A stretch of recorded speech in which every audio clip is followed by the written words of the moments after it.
जय Hind students. I hope कि आप सभी लोग स्वस्थ होंगे, आप सभी की प्रिपरेशन अच्छी चल रही होगी।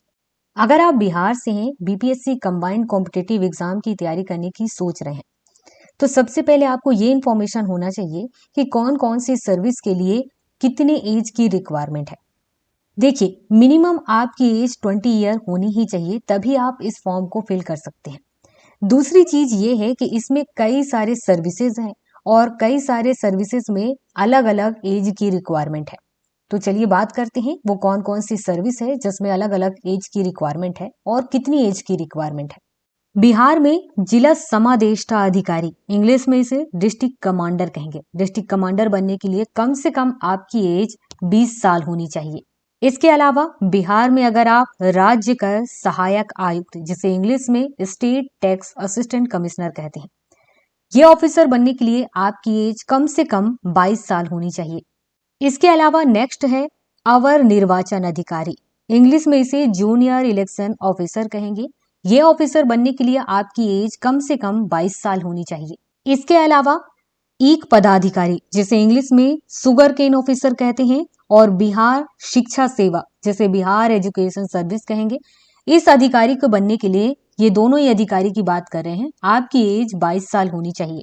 इसके अलावा जिला नियोजन या जिला पदाधिकारी बनने के लिए, जिसे इंग्लिश में डिस्ट्रिक्ट प्लानिंग ऑफिसर या डिस्ट्रिक्ट ऑफिसर कहते हैं, यह अधिकारी बनने के लिए आपकी एज कम से कम 22 साल होनी चाहिए।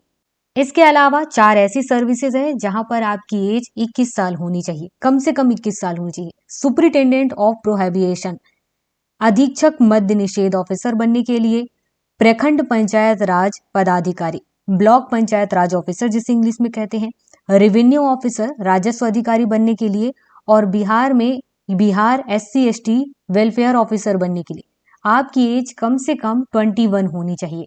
इसके अलावा अगर आप बाल विकास परियोजना पदाधिकारी, जिसे इंग्लिश में चाइल्ड डेवलपमेंट प्रोजेक्ट ऑफिसर कहते हैं, ये ऑफिसर बनने के लिए आपकी एज कम से कम 21 होनी चाहिए।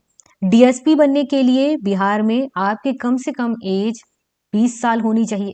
और इसके अलावा वित्तीय प्रशासनिक पदाधिकारी या समकक्ष, इसे इंग्लिश में फाइनेंशियल एडमिनिस्ट्रेटिव ऑफिसर कहते हैं, ये ऑफिसर बनने के लिए आपकी एज कम से कम 22 साल होनी चाहिए।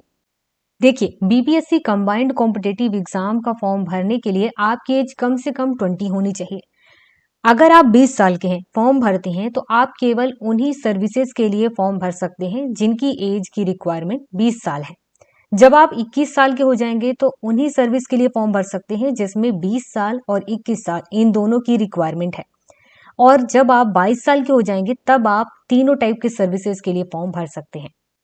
अभी तक हमने बात किया मिनिमम एज की, अब बात करते हैं मैक्सिमम एज की। अभी हमने जितनी भी सर्विसेज के बारे में बात किया, उन सर्विसेज में मिनिमम एज भले ही अलग अलग है, लेकिन मैक्सिमम एज सभी के लिए एक जैसा है। जैसे कि जो लोग जनरल से हैं और मेल हैं, तो मेल के लिए 37 साल की एज मैक्सिमम होनी चाहिए। इसके अलावा जो वुमेन हैं और ओबीसी में आते हैं, इनके लिए 40 साल की एज मैक्सिमम है, मतलब कि 40 साल की एज तक ये लोग एग्जाम दे सकते हैं। इसके अलावा SC/ST के जो हैं, चाहे वो मेल हो चाहे फीमेल हो, ये लोग 42 की एज तक एग्जाम दे सकते हैं। बीपीएससी का जब आप फॉर्म भरेंगे कंबाइंड कॉम्पिटिटिव एग्जाम का, तो वहां पर एज के साथ साथ आपका क्वालिफिकेशन देखा जाएगा। क्वालिफिकेशन में आपके पास ग्रेजुएशन की डिग्री होनी चाहिए। आपने चाहे जिस भी सब्जेक्ट से ग्रेजुएशन किया हो, पर डिग्री होना कंपलसरी है। हाँ, कुछ सर्विसेज ऐसी हैं जहां पर स्पेशल सब्जेक्ट से रिलेटेड डिग्री ही चाहिए। वो सर्विसेज कौन कौन सी है, अब उसके बारे में बात करते हैं। अगर आप वित्तीय प्रशासनिक पदाधिकारी बनना चाहते हैं या फाइनेंशियल एडमिनिस्ट्रेटिव ऑफिसर बनना चाहते हैं, तो आपके पास कॉमर्स, इकोनॉमिक, मैथमेटिक्स, स्टैटिक्स, इन चारों सब्जेक्ट में से किसी एक सब्जेक्ट से रिलेटेड ग्रेजुएशन की डिग्री आपके पास होनी चाहिए।